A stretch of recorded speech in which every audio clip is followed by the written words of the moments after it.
sa mga eksperto. Ang Expert's Opinion, tuwing linggo alas 3 ng hapon, dito lang sa DZRH TV.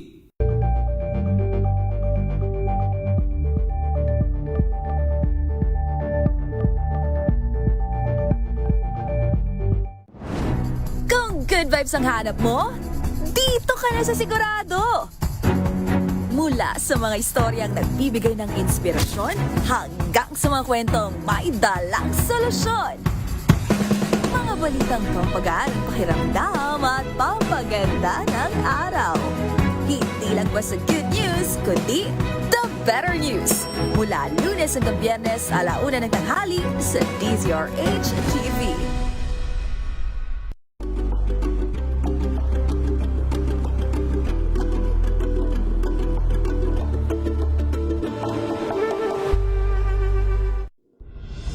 Tuloy-tuloy ang pagtulong, tuloy-tuloy ang pagseserbisyo at tuloy-tuloy ang balitaan kasama si May Binauhan sa Operation Tulong mula Lunes hanggang Biyernes.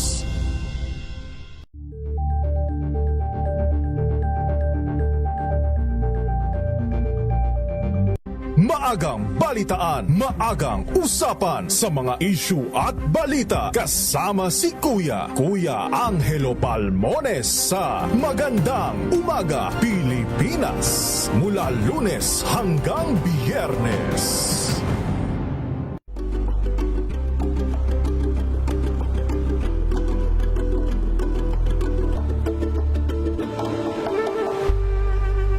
If I get impeached, then that is my end. Tumutok sa pinaka-importanteng paglilitis ng impeachment court ngayong taon. The impeachment trial of Vice President Sara Duterte. A DZRH Special Coverage.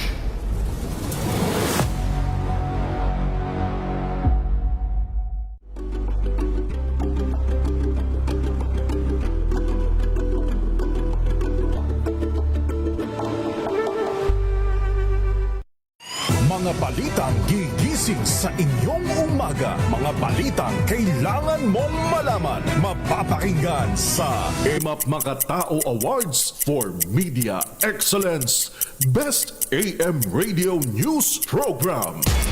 Kasama sina Kyle Mulyas at Joel Reyes. DZRH Boom Balita. Boom Balita. Nagbabagang mga balita at sumasabog na mga ekspose. Naglalagablab na ulat ng mga mobile unit reporter. DZRH Boom Balita. Mainit, malaman, sagisag ng katotohanan. DZRH Boom Balita. Boom Balita.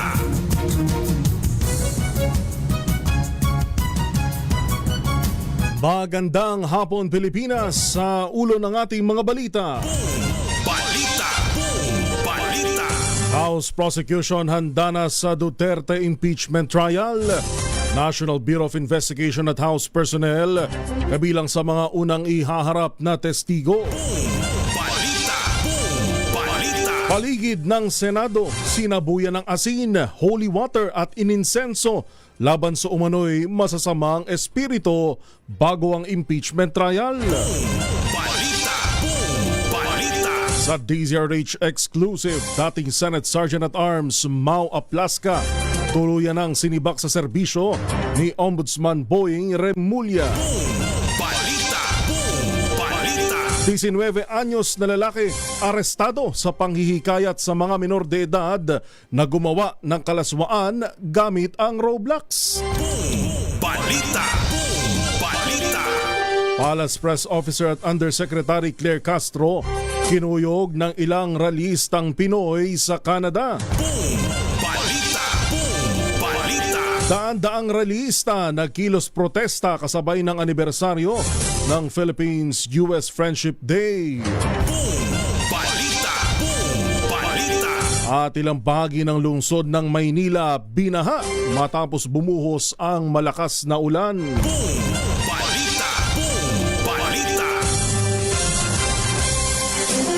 Yan ang ating headlines ngayong unang Sabado ng buwan ng Hulyo, July 4, 2026. Sa ngalan ng buong pwersa ng DZRH News, inyong makakasama hanggang alas 6 ng gabi. Dito sa DZRH Boom Balita. Ito po si Yuel Reyes. Live na napapanood via DZRH TV. Napapakinggan mula 666 kHz sa Metro at Mega Manila. Gayon din sa 18 relay stations ng DZRH sa Luzon, Visayas at Mindanao. Sa detalye ng ating mga balita.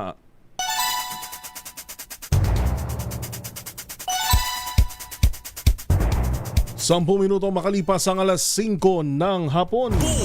Balita! Boom! Balita! The long wait is over. Ipinahayag ng House Prosecution ang kanilang kahandaan sa pagsisimula ng impeachment trial laban kay Vice President Sara Duterte sa darating na Lunes na huyan, Hulyo 6. Ayon kay Manila 3rd District Representative at House Prosecution Member Joel Chua, wala siyang nakikita pang delay na mangyayari. Anya puspusan na rin ang paghahanda ng Senate Impeachment Court at magiging katawa-tawa na kung magkakaroon pa ng delay. Isa niya sa inihintay ang mga nakabinbin na mosyon, kabilang ang pagbubukas sa mahiwagang BIR box na naglalaman umano ng tax records ng bise. The long wait is over. Sa Lunes ay inaasahan po natin magsisimula na ang trial na matagal nang inaantay ng ating mga kababayan. Sa July 6, alas 2 ng hapon, ang simula po neto. Inaasahan po natin na sa Lunes magkakaroon ng opening statement ang magkabilang opposing camps, no, sa parte ng prosecution at sa defense. Boom! Balita! Boom! Balita! Hindi makaapekto sa kaso ni Vice President Sara Duterte kung sisipot ito o hindi sa impeachment trial sa Lunes. Ayon kay House Prosecution Team Legal Spokesperson Attorney Benjamin J. Tolosa, ipepresenta pa rin ang mga ebidensya at ihaharap ang lahat ng mga testigo. Bagamat sentimiento umano ng publiko na dapat humarap ng personal si VP Sara, ay dapat anyang irespeto ang rules na nagpapahintulot ng pagdalo in person o sa pamamagitan ng counsel o representante. Una rito naglabas ng sama ng Senate Impeachment Court na pinahaharap ng personal si VP Sara sa formal na pagsisimula ng impeachment trial sa Lunes. That there's a demand to hear her, personally address these allegations against her, and face the impeachment court. But of course, we have to respect the rules, which allows the impeachment court to give her the option to either appear in person or through counsel. Boom! Balita! Sa salang bilang unang witnesses ang ilang tauhan mula sa National Bureau of Investigation o NBI at House of Representatives sa impeachment trial ni Vice President Sara Duterte. Base sa isinumiting manifestation ng prosecution sa impeachment court, haharap si NBI Regional Director Attorney Jeremy Lotok at Senior Agent na si John Mark Calilung. Kabilang din sa harap si Captain Belinda Bello, Executive Director ng House Legislative Security Bureau. Inaasahang tetestigo ang tatlo sa Article 4 ng impeachment na si sentro sa umano'y banta laban kay Pangulong Bongbong Marcos at pamilya nito. Boom! Balita! Boom! Balita! Sinabuyan naman ng asin, binasbasan ng holy water at ininsenso ang labas at paligid ng Senado kaugnay ng impeachment trial laban kay Vice President Sara Duterte. Ayon kay Father Robert Reyes, ang convener ng Clergy for Good Governance o CGG, isinagawa nila ang exorcism o pagtataboy sa masasamang espiritu na nasa Senado. Gamit anya ang asin na sumisimbolo sa paglilinis ng isip, bibig at puso ng mga senador. Holy water naman para mabuhay muli at malinis muli ang mataas na kapulungan, at ang insenso naman na pampabango ng bansa na pinabaho umano ng kasalanan at kasinungalingan. Para yung panalangin ay nagiging pampabango ng masangsang na paligid na pinabaho ng kasalanan at ng kasinungalingan. Yan po ang baho. Medyo mabaho, masangsang, mabantot, bulok ang kapaligiran ng ating bansa. Kailangan nating manalangin, o Panginoon, pabanguhin mo po muli, lalong-lalo na ang Senado. Napakabantot ng Senado. Gusto natin pong bumalik yung dangal niya. At panghuli, Yun. Boom! Balita! Boom! Balita! Samantala, kaugnay niya, naglakad sa labas o paligid ng Senado ang iba't ibang religious group. Kaugnay ng nalalapit na impeachment trial, tinawag ang naturang aktibidad na Pilgrimage of Conscience at Jericho Walk for Truth and Justice na kinabibilangan ng mga Katoliko, Protestante at Evangelicals. Hinati sa dalawang bahagi ang Jericho Walk na pinangunahan ng mga Protestante at Evangelicals habang ang exorcism naman ay pinangunahan ng mga paring Katoliko.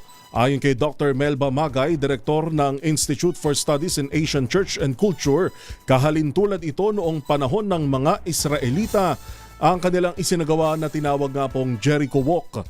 Nang lumibot ang mga ito sa makapal na pader ng lungsod ng Jericho at matapos ang 7 araw ay himalang nabuwag.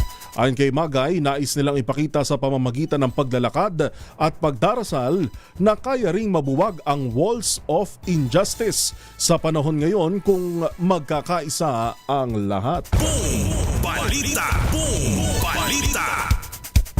Alas 5:16 ng hapon, mauupong presiding officer sa impeachment trial laban kay Vice President Sara Duterte si Senate President Wayne Gatchalian.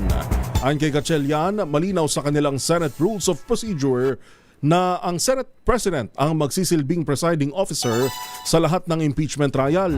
Maliban na lang kung ang Pangulo ang nililitis. Gayunpaman, sinabi niyang maaari pa rin magtalaga ng ibang mamumuno kung ito ang magiging pasya ng minorya o mayorya. Tiniyak din ito na nakahanda na ang Senado para sa pagsisimula ng paglilitis, kabilang ang mahigpit na seguridad at mga contingency plan gaya ng backup power supply.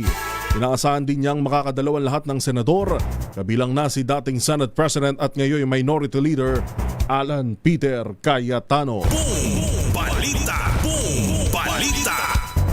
Sa iba pang mga balita, tuluyan ang sinibak sa serbisyo si dating Senate Sergeant at Arms Mau Aplaska matapos ang naganap na shooting incident sa Senado noong Mayo. Kinumpirma ni Ombudsman Boying Remulla sa programang executive session sa DZRH na nilagdaan na niya ang dismissal order laban kay Aplaska. Ayon kay Ombudsman Remulla, ilalabas nila ngayong linggo ang nasabing desisyon. Matatandaan pinatawan ni Remulla ng 6 na buwang preventive suspension si Aplaska nang walang sahod dahil sa pagpapaputok ng baril sa Senado noong Mayo 13. Acting Sergeant at Times ng Senate and Sergeant at Times of the Commission and Appointments. Dinismiss na namin from the service. Anyway, we will come out with the ilalabas namin, ano namin ang decision. I-reveal namin ang decision. This week. Why? Para makita ng tao. Kasi mahirap na magpaliwanag. Kung bakit nangyayari, kung basta bakit makita ganun. na lang. Basahin na. Mabasa.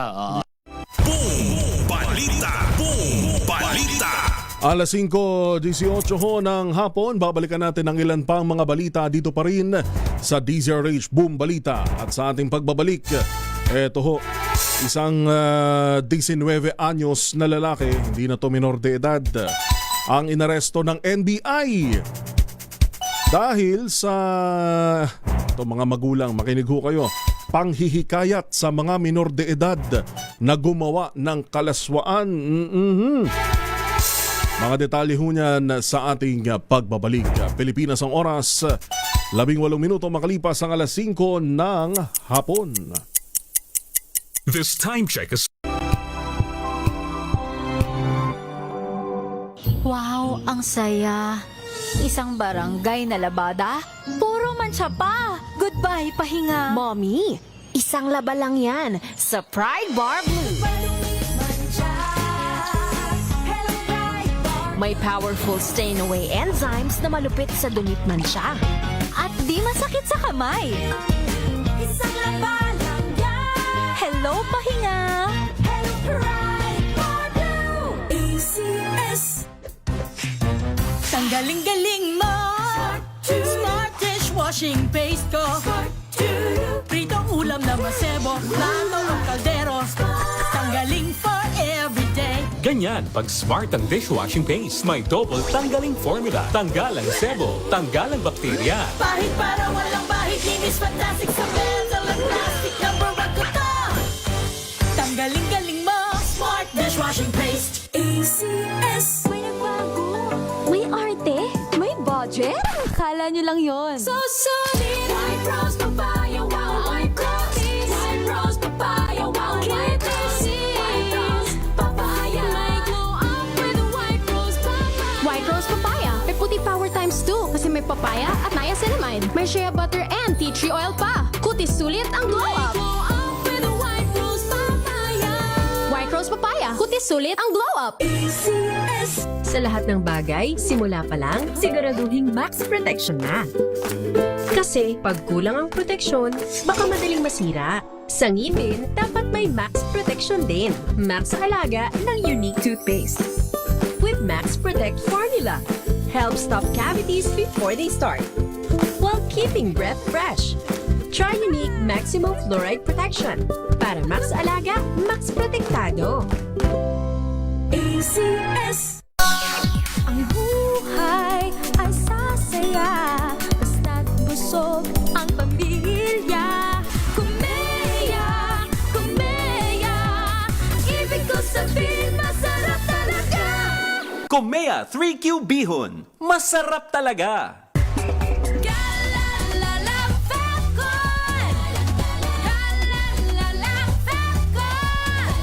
Ang bango ng sampayan. Tara na magsayawan. Calafabcon. Amoy nakaka-joyful.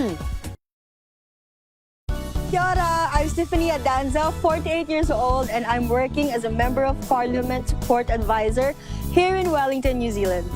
I'm very happy that a friend recommended MX3 to me. When I opened the box of MX3 and it said, the best decision of your life, wala nang doubt, I get to be part of a product that has a role in the good news, the Great Commission.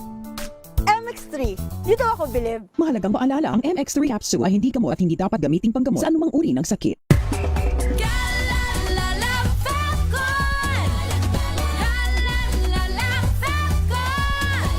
Ang bango ng sampayan. Tara na magsayawan. Calafabcon. Amoy nakaka-joyful.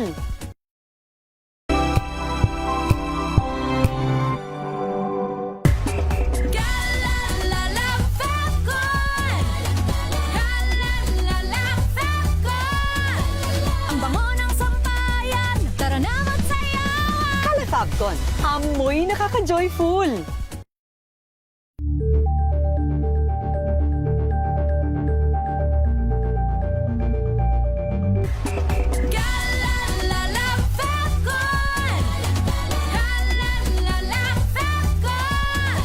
Ang bango ng sampayan. Tara na magsayawan. Calafabcon. Amoy nakaka-joyful.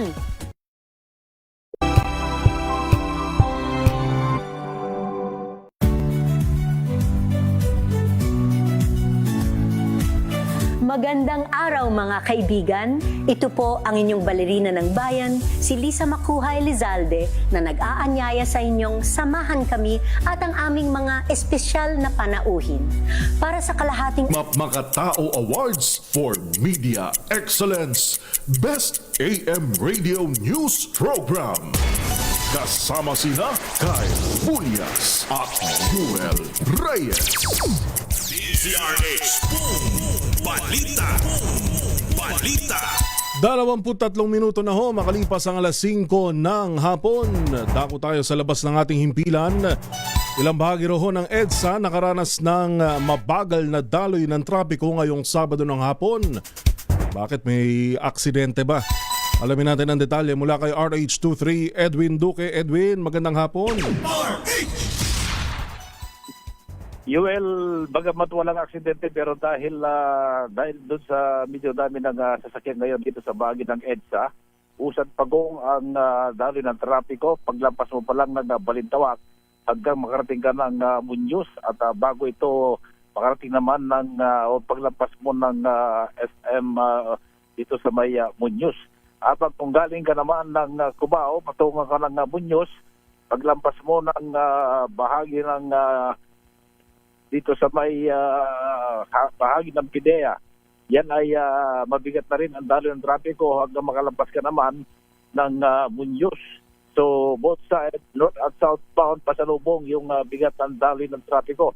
Pero pagkalapas mo naman ng Congressional, patungong monumento sa Caloocan, ay maluwag na yung daloy ng trapiko. Sa bahagi ng bago ka makarating naman ng Capocarami, kapag pamunta ka ng Ortegas, pagyaring nakakaranas ng mabigat ng daloy ng trapiko. Sa bahagi ng monumento sa Caloocan, medyo nagpapabigat ng daloy ng trapiko yung pag-urong ng concrete barrier diyan sa may dulo ng EDSA sa Monumento Circle. Dahil yung isang lane ay in-adjust yung concrete barrier para yung mag-U-turn na galing ng Kamanaba from Monumento to General Peño ay hindi na masyadong maabala pa. Pero ang akala natin doon na pinaka-U-turn, pagdating pa rin ng kanto ng Peño sa stoplight, ay kakaliwa pa rin yung nag-U-turn, kaya nagkakadoble na yung mga sasakyan na dahilan. Yung bigat ng daloy ng trapiko, mararanasan niya mula sa Rizal Avenue, 10th Avenue, papuntang Monumento, habang yung galing naman ng Valenzuela o via Balindao, yung MacArthur Highway, ay bumabagal din yung daloy ng trapiko, at yung galing ng Balintawak to MacArthur Highway, naapektuhan din dahil dito sa pagdating ng circle, ay dyan magbabagal dyan yung bottleneck at traffic. Kaya yung galing din ng Thompson Road ay bumabagal din sa mga oras na ito. Samantala sa bahagi naman ng Mindanao Avenue, kapag galing nga ng Road 10, ay mabagal yung bago ka sumapit ng Mindanao Avenue sa may stoplight, bago ka naman lumabas ng segment 10 at pakanan ka ng North Luzon Expressway. Sa ibang lugar ay maluwag naman, at doon sa dinaanan din natin sa may bahagi ng dito sa may bahagi ng Marikina to Malinta o Cainta ay medyo mabagal din kapag galing ka ng Cainta patungo ka naman ng Cubao, at nararanasan yung bigat ng daloy ng trapiko sa mga oras na ito. Yan ating update mula pa rin dito sa bahagi ng NCR, RS23 Edwin Duque nagulat para sa DZRH, una sa Pilipinas, una sa Pilipino. Maraming salamat RH23 Edwin Duque. Balita. Balita. Alamin naman natin ang sitwasyon dito naman sa may bahagi ng Maynila na nakaranas ng gutter deep na pagbaha matapos bumuhos ang malakas na ulan kanina. Ating alamin ang detalye mula kay RH9, Tina Nolasco. Tina! Abala ang naidulot ng gutter deep na tubig baha sa bahagi ng TM Calao Avenue sa Maynila sa isang grupo ng mga magkakaibigang nakapanayam ng DZRH kaninang tanghali ng Sabado. Sa halip kasi na diretsyo na lamang sila patungong Luneta, napilitan silang umikot pa sa bahagi ng National Museum upang hindi mabasa ang kanilang mga sapatos at pantalon. Ilan naman ang napilitang dumaan sa Center Island dahil sa tubig baha sa lugar. Sa panayam ng DZRH sa ilang mga tuk-tuk driver, mabilis naman anilang humuhupa ang baha sa lugar dahil mahina lang naman ang buhos ng ulan, maliban na lamang anila kung sobrang lakas. Samantala agad namang nagsagawa ng declogging ang DPWH Quick Response Team sa mga bilahang parte ng Armagsaysay, Bimapa at Mel Lopez Boulevard sa Maynila ngayong araw. Agad ding humupa ang baha matapos maalis ang mga basurang bumara sa drainage laterals at daluyan ng tubig. Patuloy ang DPWH sa pagmonitor at pagresponde 24 oras sa iba't ibang bahagi ng Metro Manila upang matiyak ang kaligtasan ng mga motorista at commuters ngayong tag-ulan. Ito si RH9 Tina Nolasco para sa DZRH, una sa Pilipinas, una sa Pilipino. Maraming salamat RH9 Tina Nolasco. Balita. 28 minuto makalipas ang alas 5 ng hapon. Ito ho sa mga nanay, sa mga magulang, makinig ho kayo. Inaresto ng National Bureau of Investigation ng isang 19 anyos na lalaki sa umano'y panghihikayat sa mga menor de edad online na gumawa ng kalaswaan. Ayon sa NBI, nadakip ang lalaki sa Pampanga at lumalabas nga ho sa investigasyon na hinihikayat umano ng sospek ang isang menor de edad na gumawa at magpadala ng malalaswang larawan kapalit ng Robux. Pronunciation ito, Robux, no? Yun daw ho yung virtual currency ng online gaming na Roblox. Sa digital forensic examination ng NBI, Nadiskubre rin ho na maraming child sexual abuse o exploitation materials sa cellphone ng sospek. Natuklasan din ng mga otoridad na nakikipag-ugnayan pa ito sa isa pang 12 anyos naman na bata na hinihikayat ding gumawa ng kalaswaan. Ayon pa sa NBI, may nauna na ring reklamo mula sa ina ng isang 10 anyos naman ho, 10 taong gulang na biktima na nagsabing nakilala ng sospek ang bata sa Roblox at kalaunan ay umano'y minanipula at pinilit na magpadala ng malalaswang video. Nasa kustudiya na ng mga otoridad ang sospek at nahaharap ngayon sa kaukulang kaso habang nagpapatuloy ang investigasyon ng NBI upang matukoy at mailigtas ang iba pang posibleng biktima ng kaparehong modus. Boom Balita! Boom Balita! Samantala, hindi sapat ang pagban ng social media para mapigilan ng mga bata na gumamit nito. Ito ang pananaw ng tech expert na si Art Samaniego. Uy, Sir Art, happy birthday ha. Nagbo-birthday ito nung nakaraang araw. Sir Art Samaniego ng Manila Bulletin. Ayon niya kay sa tech expert, technology expert, ayun, na si Sir Art Samaniego, dahil maabilidad at nakakahanap ng iba't ibang paraan ng mga kabataan na malusutan ng naturang ban. Sa panayam sa DZRH, sinabi ni Samaniego na bukod sa ban, kinakailangan din ng mas pinaigting na pagbabantay at gabay sa mga minor de edad sa paggamit ng online social media platforms. So hindi sapat yung pagban. Kasi dapat may kombinasyon yan. Mahigpit na age verification. Ito, pinaka-importante, dapat may active parental guidance, internal safety, education para sa mga bata. Tapos yung digital literacy. Dapat ipasok na to, ibalik natin yung digital literacy or media literacy sa mga bata. Dagdag pa ni Samaniego, hindi rin epektibo ang pagban sa ilang partikular na online games na nagpapakita ng karahasan. Paliwanag ni Samaniego, hindi ang laro ang nakaka-impluwensya sa mga bata, kundi, hindi yung laro, kundi ang mga nakakasama nito na may masamang layunin na naglalaro at nakaka-impluwensya sa kanila. Pag binan mo yung Gorback, sa research ko, meron pang 20 na similar games with similar gameplay sa mobile.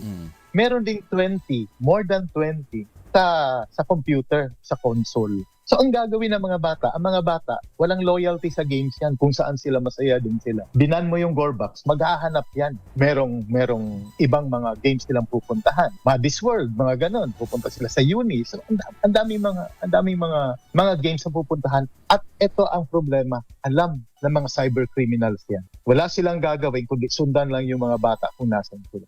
Si Art Samaniego ang co-founder ng Scam Watch Pilipinas at tech expert. Boom Balita! Boom Balita! Kinuyog naman ng ilang Pilipinos o Pinoy si Palace Press Officer at Undersecretary Claire Castro habang nasa Vancouver, Canada. Sa panayam ng media, ikinuwento ni Castro na gumagawa sana sila ng reels kaugnay ng pagbisita ni Pangulong Ferdinand Marcos Jr. sa Canada nang lapitan umano sila ng isang Pinoy na nagtatanong kung siya si Yusek Claire. Wala umanong ideya si Castro kung anong grupo ang mga lumapit sa kanila, ngunit iginiitan niya ng mga ito na mag-resign na si Pangulong Marcos Jr. Eto, Yusek Claire, walang idea ngayon kung sino yung mga lumapit sa'yo. Ang mga nagpo-post, nung pagkuyog sa'yo, mga vloggers na alam mo na kung kaninong panig. Boom Balita! Boom Balita! Kaunay nga ho niyan, hindi naman ganyan ang ugali ng mga Pilipino. Yan ang naging tugon ni Palace Press Officer at Undersecretary Claire Castro kaugnay ng kumakalat na video sa social media kung saan nilapitan at kinuyog sila ng isang grupo ng mga Pinoy. Sa nasabing video, maririnig na minumura ng mga ito si Castro, sumisigaw ng mga katagang Marcos resign, maleta, magnanakaw at tinawag pa siyang pangit at sinungaling. Inamin ni Castro na nangamba siya dahil silang dalawa lang ni PCO Director Robertson Ramirez ang magkasama na nag-iikot para kumuha ng video para sa Reels. Git niya may freedom of expression ng lahat pero hindi kailangan na maging bastos. Boom Balita! Boom Balita! Kaunay pa rin ang balitang yan, pinasalamatan ni Pangulong Ferdinand Marcos Jr. ang Filipino community sa Canada sa malaking ambag upang mapaganda ang reputasyon ng mga Pilipino. Ginawa ni Pangulong Marcos ang pahayag sa pakikipagkita sa Filipino community doon. Ayon sa Pangulo, mahal na mahal ang mga Pilipino doon na ang tingin ay hindi lamang kaibigan kundi kamag-anak. Binigang pagkilala ng Pangulo ang OFW na tumatayo at nagbibigay buhay sa kultura at ng mga sektor na ekonomiya. Samantala, bago ang programa, sinalubong din ng Pangulo ng protesta. Batay sa datos, nasa 1 milyong Pilipino ang naninirahan sa Canada. Boom Balita! Boom Balita! Usapang mga rallyista pa rin. Daan-daang rallyista naman ang nagkilos protesta sa kahabaan ng TM Calao Avenue sa lungsod ng Maynila kasabay ng pagunita sa Philippine-US Friendship Day. Kabilang sa mga ito ang Kabataan Party List, Anak Pawis Party List, Kilusang Mayo 1, Panday Sining, Unyon ng mga manggagawa sa agrikultura at iba pa. Ayon sa ACT Teachers Party List, isang kabalintunahan sa talaan ang pagdiriwang ng USPH Friendship Day. Sigaw ng mga ito, wakasan ng imperialismo, wakasan ng pagkakaibigan ng Amerika at Pilipinas, ibasura ang Mutual Defense Treaty, gayon din ng Visiting Forces Agreement o VFA at pagtatayo ng EDCA site sa bansa. Balita! Boom Balita! Pabalikan pa rin natin ang ilan pang mga balita at may update tayo mula ho sa International Criminal Court sa kaso ni dating Pangulong Digong Duterte. Pilipinas ang oras natin, 36 na minuto ho, makalipas ang alas 5 ng hapon. Ang oras na yan ay hati.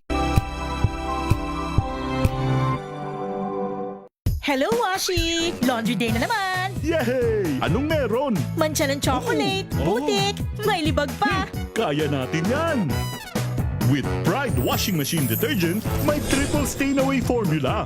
Tanggal ang makapit, madikit, at madupit na dumit mancha. Kaya easy-easy ang labada. Mula noon hanggang ngayon! All you need is pride. All you need is pride. ACS. Maulan man, no worries na amoy kulob ang damit. Charm Fabcon. Bangong kumakabloom. Tanggal amoy kulob sa bango ng charm. Kaya gamit ko, Charm Fabcon with Bloom Fresh Technology. Kills 99.9% of kulob-causing bacteria. May aroma burst pa of thousands of flowers and berries. Ang sampay sa loob, no amoy kulob. Bangong kumakabloom sa charm. Charm Fabcon. ACS. Tinesting, sinuri, siniyasan. Ang resulta?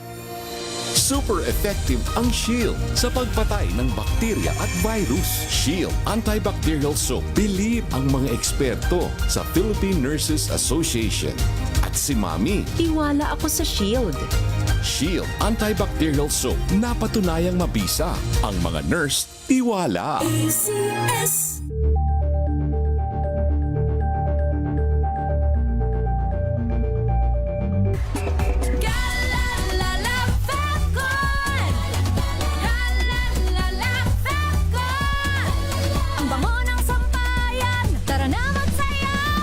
Fabcon, amoy nakaka-joyful.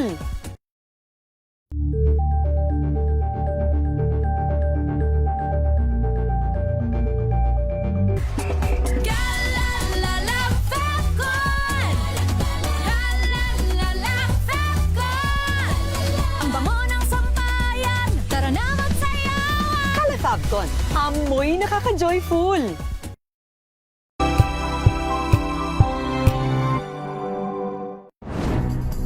Good vibes ang hanap mo? Dito ka na sa Sigurado!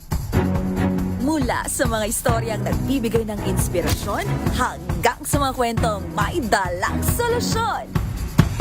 Mga balitang pampagaan ang pakiramdam at pampaganda ng araw. Hindi lang basta good news, kundi the better news. Mula Lunes hanggang Biyernes, 1:00 ng tanghali sa DZRH TV.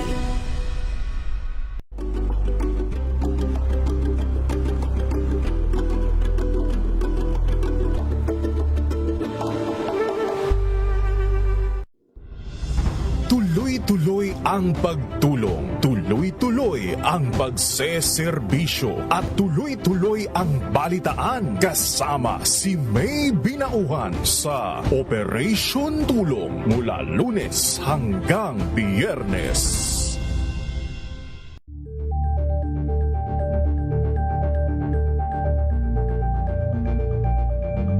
Maagang balitaan, maagang usapan sa mga issue at balita kasama si Kuya Angelo Palmones sa Magandang Umaga Pilipinas mula Lunes hanggang Biyernes.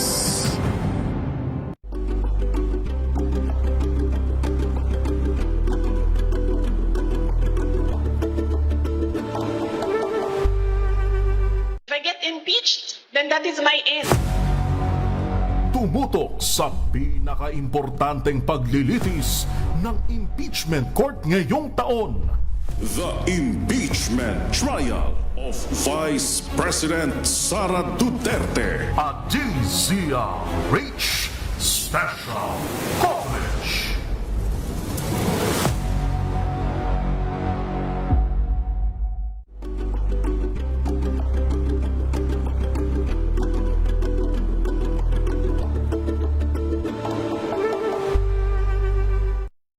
Mga balitang gigising sa inyong umaga. Mga balitang kailangan mong malaman. Mapapakinggan sa ACS Balita sa 2x2 kasama sina Anthony Taberna at Jerry Baha. Lunes hanggang Biyernes.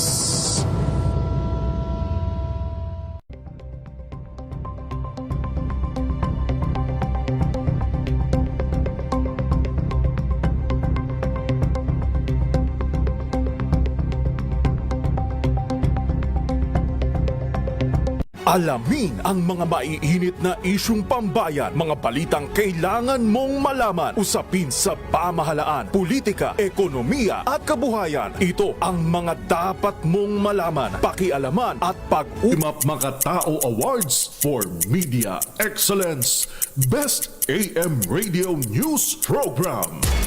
Kasama sina Kyle Bulyas at Yuel Reyes. DZRH Boom Balita. Boom Balita. 18 minuto na lang ho at 6:00 na ng gabi. Kabilis ng oras, balik-balita ho tayo. Pinagbigyan ng International Criminal Court o ICC ang hiling ng mga prosecutor na mabigyan ng access sa ilang materyales na nasa kustodiya ng registry kaugnay ng kasong Crimes Against Humanity laban kay dating Pangulong Rodrigo Duterte. Sa inilabas na redacted version, partly granted ng ICC ang kahilingan ng prosecution team kung saan dalawang materyales ang pinayagang masuri. Ngunit ibinasura ng ICC ang hiling ng prosecution na hindi mabigyan ng access sa keys o susi na nakuha ng registry matapos arestuhin at ilipat si Duterte ng kustodiya.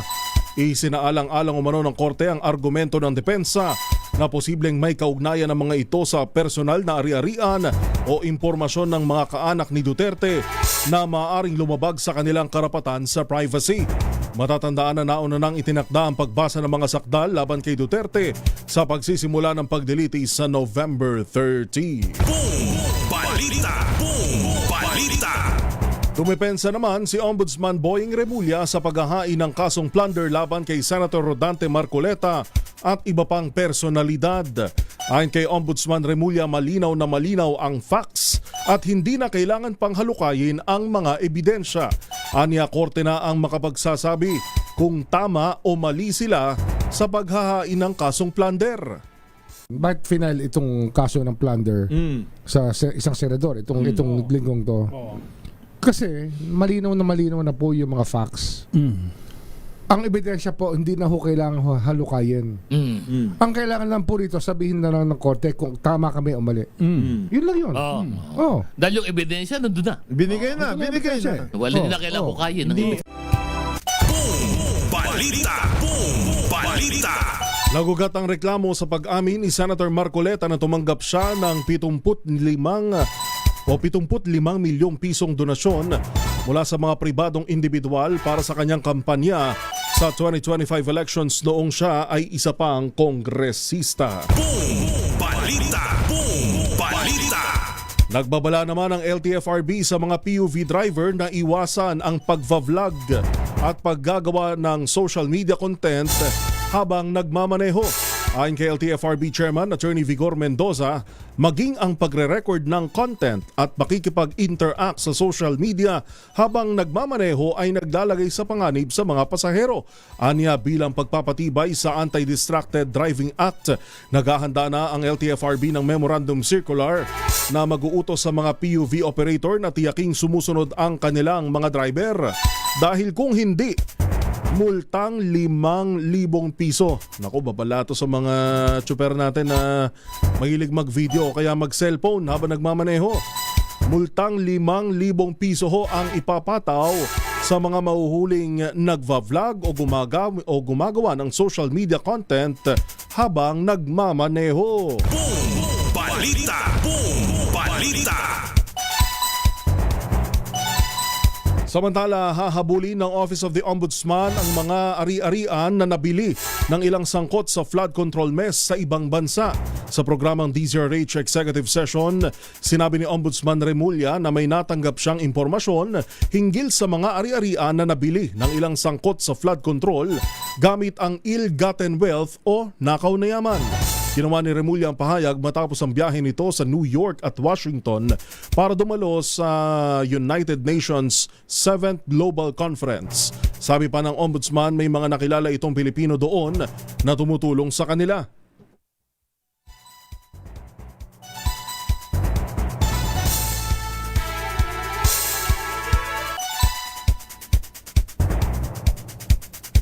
Si Ombudsman.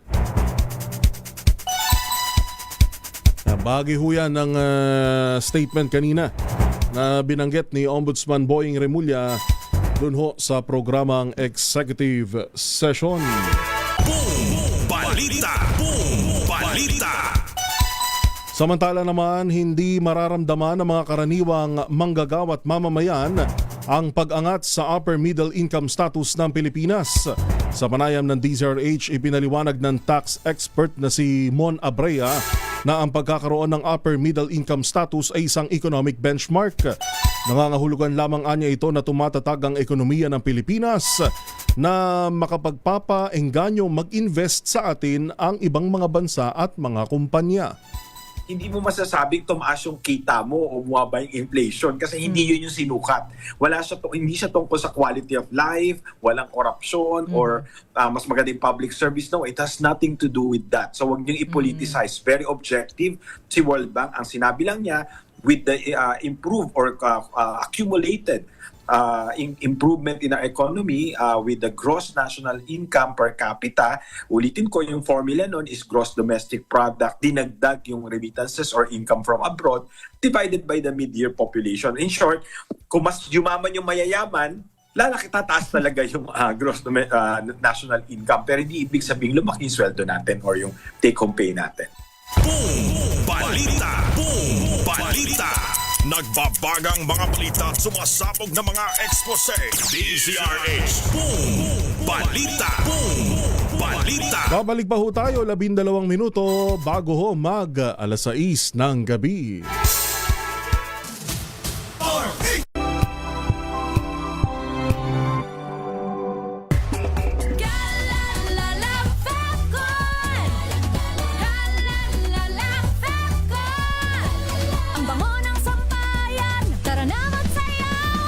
Fabcon, amoy nakaka-joyful.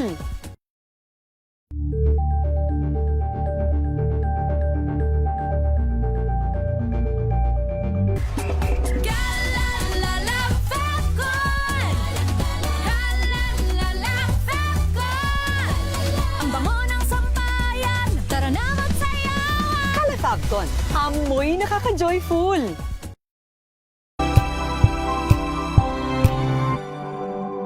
Tambalang Anthony Taberna at Jerry Baha ang gigising sa inyong umaga dahil lalatay ang humahagupit na diskusyon at komentaryo Lunes hanggang Biyernes sa 2x2.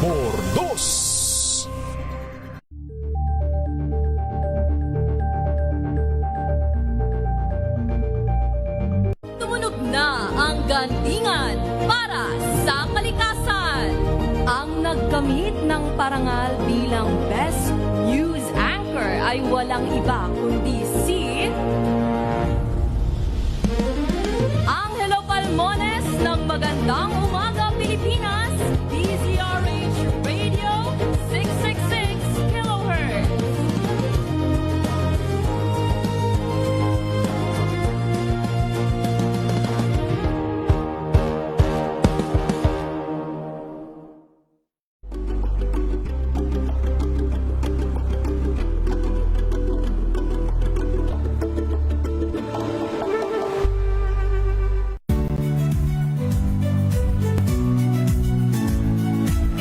Magandang araw mga kaibigan. Ito po ang inyong balerina ng bayan, si Lisa Makuhay Lizalde na nag-aanyaya sa inyong samahan kami at ang aming mga espesyal na panauhin para sa kalahating oras ng masayang kwentuhan sa aming programang Art to Art, kung saan ang usapang sining at kultura ay para sa lahat. Huwag kaliligtaan, tuwing linggo, alas 3:30 ng hapon, dito lamang sa DZRH Radio, DZRH TV, at via online streaming.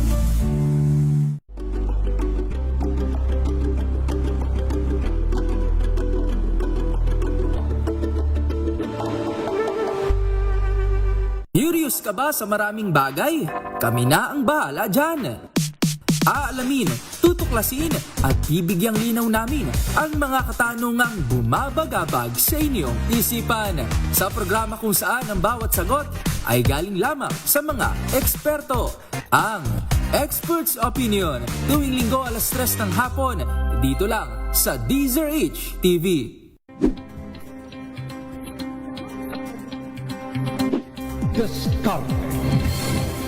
Maraming salamat po sa mga ng Agri-Ascenso hanggang sa susunod Alas 4 hanggang 5 na hapon ang inyong paboritong programa ang DZRH Boom Balita ngayong araw ng Sabado. Kung good vibes ang hanap mo, dito ka na sa sigurado. Mula sa mga istoryang nagbibigay ng inspirasyon hanggang sa mga kwentong may dalang solusyon. Mga balitang pampagaan ang pakiramdam at pampaganda ng araw. Hindi lang ba sa good news, kundi the better news. Mula Lunes hanggang Biyernes, 1:00 ng tanghali sa DZRH TV.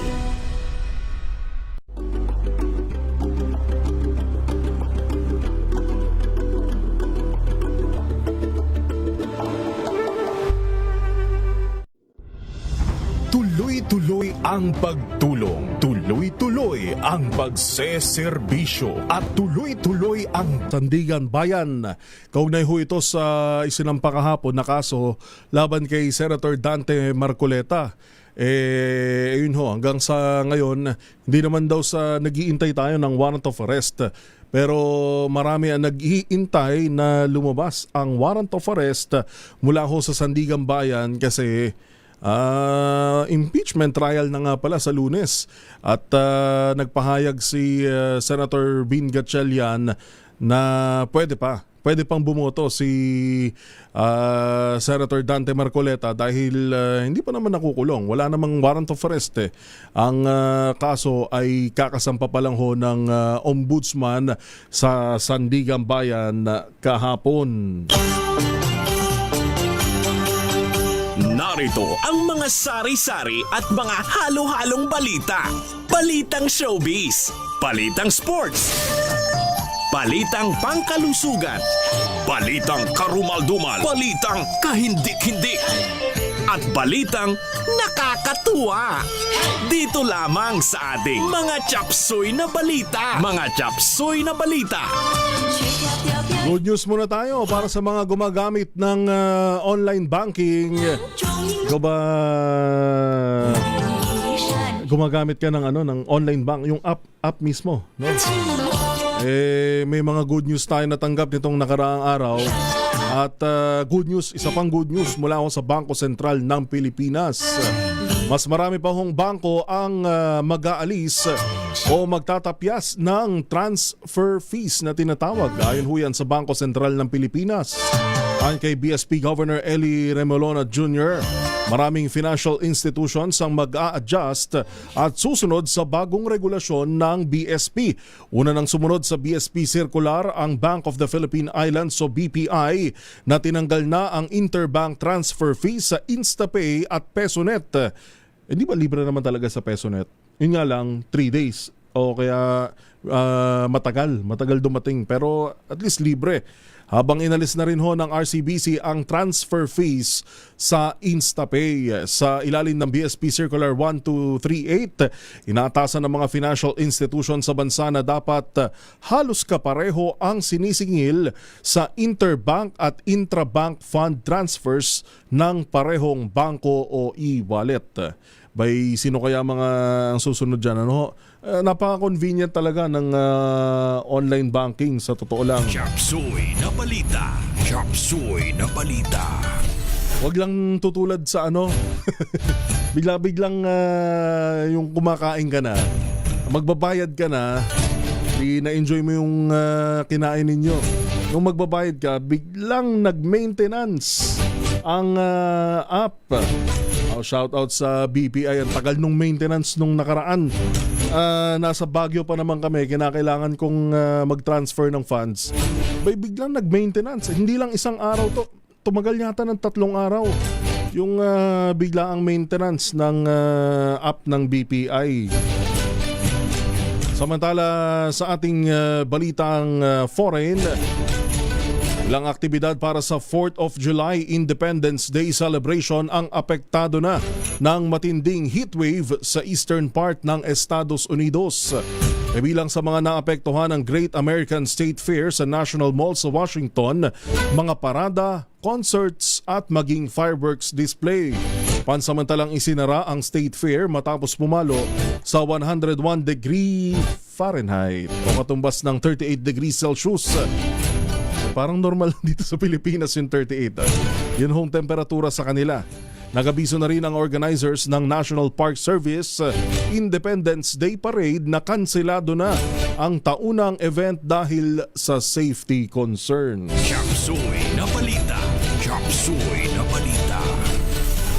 Samantala sa balitang sports, nagkita si Filipino tennis ace Alex Ayala at Princess Catherine ng Britain sa kasagsaganan 2026 Wimbledon Championship sa London. Ibinahagi ni Ayala sa kanyang Instagram account ang larawan kasama ang Princess of Wales at kapwa manlalaro na si Zeynep Sonmez ng Turkey.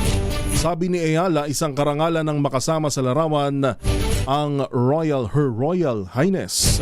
Nakatakdang sumabak si Ayala sa isang showdown laban sa defending champion na si Iga Swiatek sa Center Court ngayong Sabado alas 8:30 ng gabi, oras naman sa London. Chapsuy na balita. Chapsuy na balita. Sa ating balitang showbiz, kasado nang i-anunsyo sa darating na Martes, July 7, ang top 4 movies na magiging entry sa nalalapit na Metro Manila Film Festival 2026. Aga. Kaiba ho sa mga nakaraang taon, mas maaga ang announcement ngayong taon at ang unang 4 na mapipiling entries ay batay lamang sa scripts na isinumite sa MMFF. Kabilang naman sa posibleng makasama sa top 4 ang usap-usapan ngayong collab ni na Vice Ganda at Vic Soto. Samantala magiging basehan naman para sa mga pelikulang kukumpleto sa top 8 ang finished films. Chapsuy na balita. Chapsuy na balita. Ito sa ating kakaibang balita para sa mga social climber na tinatawag. Yung mga nagfe-flex lang ng flex sa social media. Itong isang bahay, Airbnb. Kung alam niyo ho yung Airbnb. Pina-house blessing ng nagrenta nito. Alamin nga natin ang kakaibang balita ni Jackie Resho. Miss Jackie? Isang kontrobersyal na umano'y house blessing ang naging usap-usapan sa social media matapos akusahan ng isang netizen ng isang babae na nagpanggap umanong siya ang may-ari ng isang property na nirentahan lamang sa pamamagitan ng Airbnb. Nag-viral ang social media post ng isang individual na nagpakilalang kaibigan umano ng may-ari ng naturang Airbnb property. Sa naturang post, inilahad na ginamit umano ng renter na tinukoy sa alias na Hana ang bahay bilang venue ng isang house blessing. Ayon pa sa nag-post, ikinadismaya umano ng may-ari ng property ang pangyayari dahil nag-imbita pa umano ng maraming bisita ang renter sa naturang bahay habang pinalalabas umanong ito ang sarili niyang tirahan. Dahil dito mabilis naging paksa ng talakayan sa social media ang insidente. Maraming netizen ang nagpahayag na kanilang saloobin at kwestiyon kung nararapat pang magsagawa ng house blessing sa isang inuupahang bahay habang nagbibigay ng impresyon na ito ay sariling pag-ari niya. Sa kasalukuyan, wala pang inilalabas na opisyal na pahayag ang individual na nasa sentro ng mga aligasyon. Nananatili ring hindi pa napapatunayan ng mga paratang sapagkat nakabatay pa lamang ito sa mga posts sa social media. Wala rin namanong naihaing opisyal na reklamo o naiulat na anumang legal na hakbang kaugnay ng insidente sa ngayon. At yan ang aking kakaibang balita. Ito si Jackie Resyo ng DZRH, una sa Pilipinas, una sa Pilipino. Chapsuy na balita. Chapsuy na balita. Thank you, Miss Jackie. Oy, pahabol lang natin yung inaanunsyo natin kanina na online banking. Nag-anunsyo na rin pala ang Maya na bababaan, hindi man aalisin, pero bababaan ang InstaPay transfer fee sa iba pang bangko. Kung same bank lang naman o same e-wallet, libre. Pero sa ibang bangko o transfer sa iba pang bangko, ang sabi ho ng Maya ay mula 15 pesos ay ibinaba na sa 10 pesos. Ayun, ganun sana. Nagpapagang mga balita at sumasabog na mga ekspose. DZRH. Boom! Balita! Boom! Balita!